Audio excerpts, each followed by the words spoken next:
Hello friends, welcome back to my channel earth mom Dehradun और welcome करती हूँ एक नई रिएक्शन वीडियो में।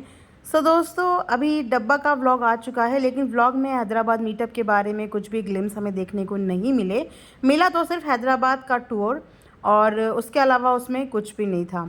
बात करेंगे हम हैदराबाद मीटअप की, क्योंकि इनके व्लॉग में तो अभी हैदराबाद मीटअप की कोई भी वीडियो नहीं आई है। बट ऐसे बहुत से लोगों ने ऑलरेडी वीडियो पोस्ट कर दी है जिन्होंने हैदराबाद मीटअप में पार्टिसिपेट किया था। तो काफ़ी सारे चैनल्स में वहाँ की कुछ वीडियोस देखने को मिली और अच्छी खासी भीड़ भी दिखी, जो एक्सपेक्टेड खुद भी डब्बा रानी को नहीं थी कि उनसे मिलने के लिए इतने लोगों की भीड़ आ जाएगी। वो अपने व्लॉग में आज ये बात बोलती हुई नज़र आई कि ऐसा ना हो कि बेइज्जती हो जाए और कोई भी वहाँ पे नहीं आए। बट अच्छी खासी इंक्वायरी थी, क्योंकि बहुत ही शॉर्ट नोटिस पे ये मीटअप रखा गया था, तो उसके हिसाब से इतना भी बहुत है। और जैसे कि इनका ये फर्स्ट मीटअप था, तो फर्स्ट मीटअप थोड़ा हल्का फुल्का ही रहे तो ही बेटर रहता है। लेकिन उस मीटअप के दौरान भी बहुत सारी ऐसी खबरें सुनने को मिल रही हैं, खबरें क्या, वीडियो में देखने को भी मिल रहा है कि कैसा रहा इनका फर्स्ट मीटअप का एक्सपीरियंस। जैसे कि डब्बा रानी के बारे में अगर हम बात करें तो आप लोग जानते ही हैं कि वो घबराहट क्वीन के नाम से भी फेमस है। अक्सर इन्हें खाना बनाने से लेकर घबराहट होती है, और ज़रूरी नहीं कि जैसे मैं हमेशा बोलती हूँ कि हर लड़की हर चीज़ में परफेक्ट हो। कुछ किसी काम में परफेक्ट होती हैं, कुछ किसी काम में परफेक्ट होती हैं। तो डब्बा ने अपने हिसाब से अपने लिए अच्छा प्रोफेशन चुना है व्लॉगिंग का, क्योंकि उसमें उनको ना ही किसी को फेस करना पड़ता है तो अपने आप को, और अपने आप से किसी घबराहट होती है। लेकिन अपने अलावा डब्बा रानी को अधिकतर हर चीज़ों से घबराहट होती है। अभी तक तो हमने इनकी घबराहट खाने और कुकिंग के लिए ही देखी थी और मऊधा ससुराल जाने के लिए ही देखी थी, लेकिन अब इनकी घबराहट हमें बहुत खुल के देखने को मिली है। और जैसे कि इनके मेडिकल इश्यूज़ की बात करें तो थायराइड, पीसीओडी के साथ साथ इन्हें एंजाइटी इश्यूज़ भी हैं, जो ये खुद हमें बोलती हुई कई बार नज़र आती है। और वो इनके जेस्चर्स देख के पता भी चलता है कि ये इतनी ज़्यादा एक्स्ट्रोवर्ट पर्सनालिटी नहीं है।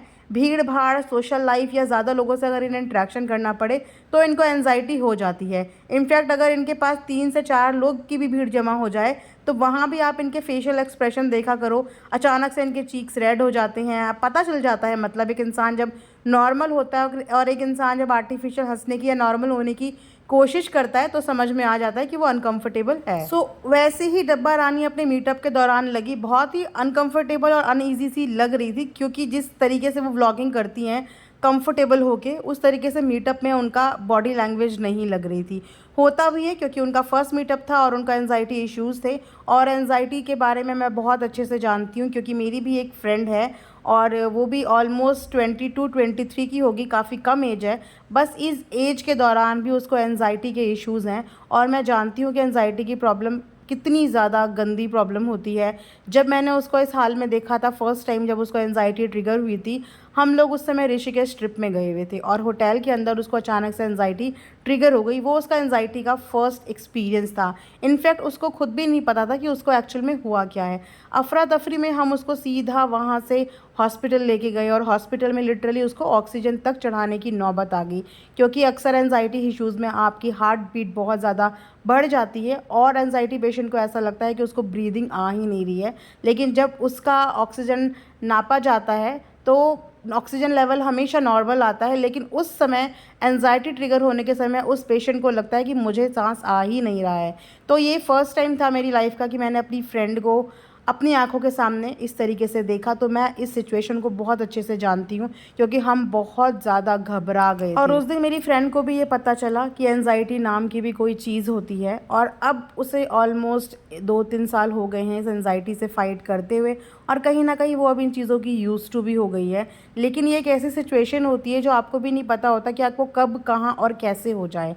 सडनली ये ट्रिगर होती है, और जब ट्रिगर होती है ना तो इंसान की हालत फेंट होने जैसी हो जाती है। उसे लगता है कि बस अब तो ये मेरा लास्ट डे है। इसीलिए मैं इस सिचुएशन से रिलेट कर सकती हूँ कि इतनी भीड़ भाड़ के दौरान डब्बा को एंजाइटी ट्रिगर होनी लाजमी है, इसीलिए वो वहाँ पे बहुत ही एग्जॉस्टेड नज़र आ रही थी।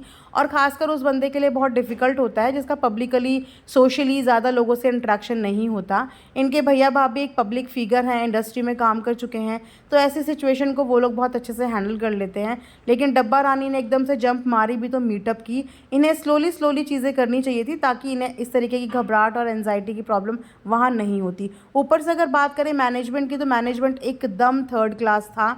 एक मीटअप के दौरान आपने ना तो किसी सिक्योरिटी का वहाँ पे ध्यान रखा था, ना ही आपके पास एक प्रॉपर मैन पावर थी आपको होल्ड करने के लिए।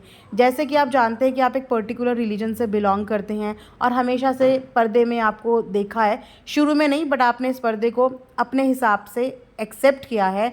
तो स्टेज में कम से कम लोगों को ही अलाउ होना चाहिए था ताकि इतना एग्जॉशन ना होता। और इसी एग्जॉशन के ज़रिए हमने बहुत सारे ऐसी ट्रेजेडीज़ लोगों की लाइफ में देखी है। बहुत ज़्यादा बॉलीवुड सिंगर की अगर हम बात करें, अभी हाल ही में ही एक सिंगर का हमने ऐसा सीन सुना था। तो थोड़ा सा ऐसी चीज़ों को अवॉइड करना चाहिए और सिक्योरिटी और मैनेजमेंट को टाइटली रखना चाहिए कि कम से कम लोग ही ऊपर आ पाएँ, ताकि ब्रीदिंग इश्यूज़ ना हो, एग्जॉशन इश्यूज़ ना हो, सफोकेटेड ना हो, और ख़ासकर जब आप एंजाइटी के पेशेंट हैं और आपको एंजाइटी इश्यूज़ हैं। सो ये था हैदराबाद का कुछ मीटअप। कुछ अच्छा नहीं रहा क्योंकि बहुत सारी वीडियोज़ में यही दिखाया गया कि कुछ ख़ास नहीं रहा। वैसे कैसा रहा ये अपनी ज़ुबानी तो डब्बा खुद ही अपने व्लॉग में, आने वाले 1-2 दिन के व्लॉग में बता ही देंगी। तो यहीं पे ये रिएक्शन एंड करते हैं। आई होप आपको पसंद आया होगा। लाइक, शेयर एंड सब्सक्राइब करना बिल्कुल ना भूलें। Thanks for watching earth mom Dehradun.